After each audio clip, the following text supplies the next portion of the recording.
Karibu tena mtazamaji, tuelekee viwanjani. Katika juhudi za kufufua mchezo wa ndondi katika eneo la Pwani, tamasha la ndondi la Pwani sasa litaandaliwa Disemba 26. Kulingana na waandalizi, tamasha hilo litawapa vijana wanaojishughulisha na ndondi jukwaa la kuonesha vipaji, kukuza utalii wa michezo pamoja pia na kuonesha ndondi kama taaluma halali kupitia ufadhili wa masomo na fursa katika vyombo vya usalama.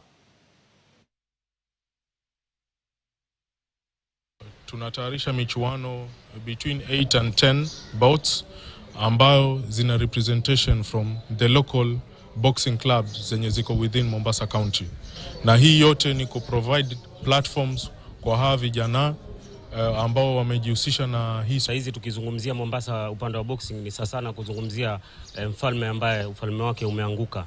So nia na madhumuni ni kuweza kuwapa vijana fursa ili waweze kuparticipate katika hiyo Pwani Boxing Festival.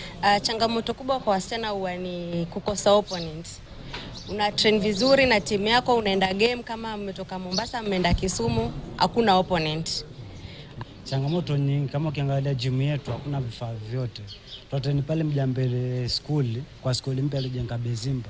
Lakini pia sasa tumestopishwa sababu kuna siasa mpaka sio andike barua, waandike nini. Ina participant 3 watacheza katika hii game hii ya tarehe 26.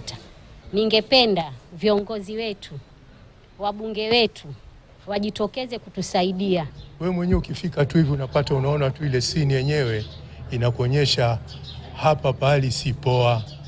Hata kama ni mzazi tuseme anataka kuleta mtoto wake, ataona hii sehemu si nzuri. Vijana wengi wanatumia madawa ya kulevya, wanavuta bangi sana na kuwa hawajaelewi. Na kujaelewa kwao ni kuwa hana job. Mimi natrainisha Gen Z.